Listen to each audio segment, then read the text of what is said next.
comment comprendre qu'après 2, 3, 4, 5, voire 6 années d'études dans les spécialités technologiques et professionnelles, les jeunes, après leur diplomation, ne sont toujours pas compétents et opérationnels pour répondre aux exigences des entreprises du terrain ou des entreprises et des collectivités.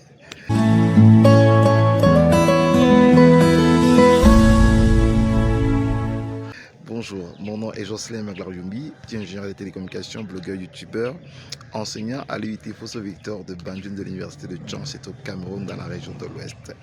Dans cette vidéo, je voudrais pouvoir réfléchir avec vous sur la problématique d'adéquation, formation, emploi et puis développement des compétences pendant les cursus de formation en DUT, en BTS, en licence, en master ou en ingénierie, dans d'autres qualifications de diplomation. C'est très criard de voir des jeunes après leur diplomation.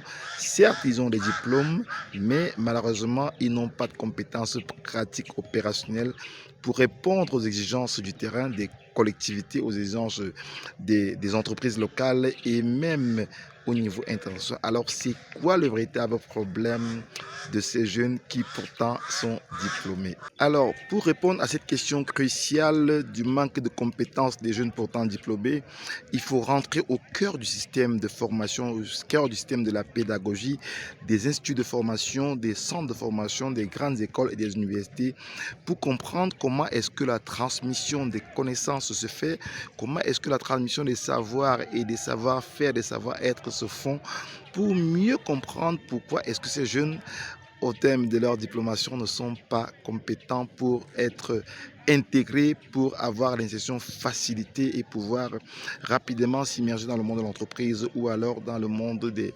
collectivités locales décentralisées. Le plus souvent, ces jeunes à peine arrivés, ils commencent à se plaindre qu'ils n'ont pratiquement pas de cours pratiques.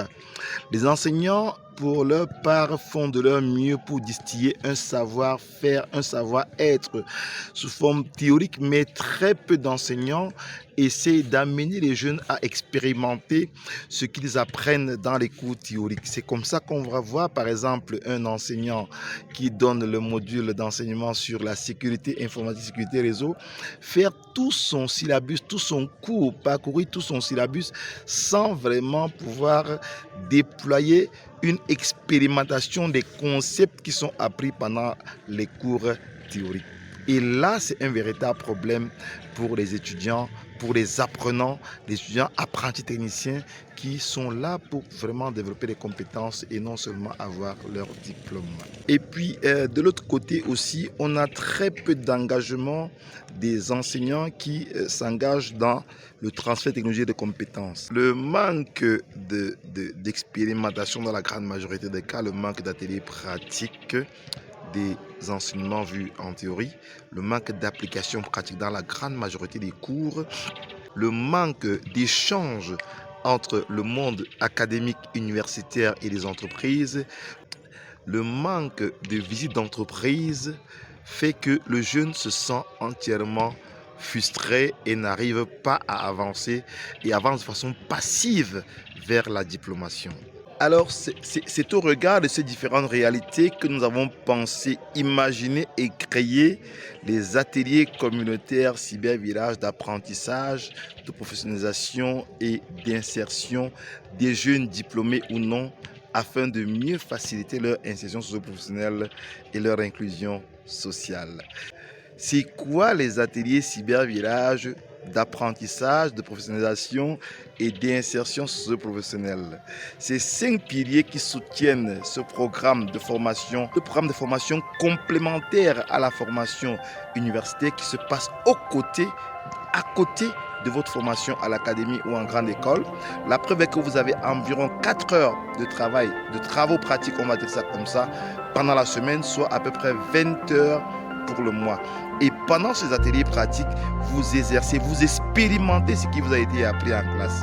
Vous avez donc tout intérêt à rejoindre les ateliers communautaires cybervillage d'apprentissage, de professionnalisation et d'insertion afin de mieux vous préparer à votre futur métier. Pourquoi est-ce que beaucoup de vos aînés, bien que diplômés, n'arrivent pas à s'insérer ou alors carrément après leur licence, après leur master, ils sont à faire ce qu'on appelle le benching ou à être des commerçants ambulants. Pourtant, ils ont une licence, donc un bac+3, et malheureusement, ils ont tout fait, mais ils n'arrivent pas à s'insérer. Ce n'est pas parce qu'ils n'ont pas de compétences. Cette formation, c'est une formation complémentaire à votre formation académique. Ce n'est pas qu'il faut seulement faire cette formation. À votre formation académique, il faut rajouter l'approche par compétence, rajouter l'approche par projet pour mieux vous outiller à mieux affronter le monde de l'entreprise et de l'emploi. En plus, les ateliers communautaires Cybervillage vous donnent l'opportunité de faire des visites d'entreprise, au moins une visite chaque 2 mois. Question de mieux comprendre la réalité de l'entreprise et mieux vous y préparer comme technicien ou ingénieur assistant ou sous-ingénieur. C'est un espace de transfert technologique de compétences, un espace de formation par la pratique, un espace de formation par l'expérimentation, un espace de formation sur des projets concrets, palpables et opérationnels dans votre filière en vue de mieux vous préparer à l'insertion socio-professionnelle. Car le tout n'est pas d'avoir un diplôme de DUT ou de BTS ou de licence ou de master, tout ce que vous voulez, mais il faut être compétent, opérationnel, avoir un savoir-faire dont les entreprises ont besoin. Les ateliers communautaires Cybervillage d'apprentissage, de professionnalisation et d'insertion sont un espace de formation complémentaire à votre formation académique. Concrètement, à quoi servent ces ateliers communautaires Cybervillage? Le but est de vous offrir l'opportunité de faire des TP pratiques et opérationnels en fonction de vos enseignements en cours. Deuxièmement, de vous offrir des espaces d'échange avec d'autres étudiants qui font la même filière ou des filières différentes. L'occasion d'avoir des mentors, des personnes qui travaillent déjà et qui échangent avec vous pour vous orienter, vous inspirer et guider vos pas dans l'apprentissage de votre métier. Une seule chose vous reste à faire, de rejoindre les programmes des ateliers communautaires Cybervillage d'apprentissage, de professionnalisation et d'insertion pour vous aussi vous préparer à votre futur métier de technicien et d'ingénieur demain. Développer des compétences pratiques parce que le tout n'est pas d'avoir un diplôme. Développer un savoir-faire, développer un savoir-être, développer un savoir-devenir, développer un mindset de gagneur pour mieux affronter non seulement la vie d'étudiant, mais aussi la vie de futurs techniciens, de futurs ingénieurs dans la pratique. C'est en réalisant les petits projets, c'est en côtoyant les mentors qui nous montrent le chemin, qui ont déjà parcouru le chemin qu'on veut parcourir, qu'on devient soi-même un bon technicien et un bon ingénieur. Rejoignez nos programmes en cliquant sur le bouton juste en bas et puis ciao.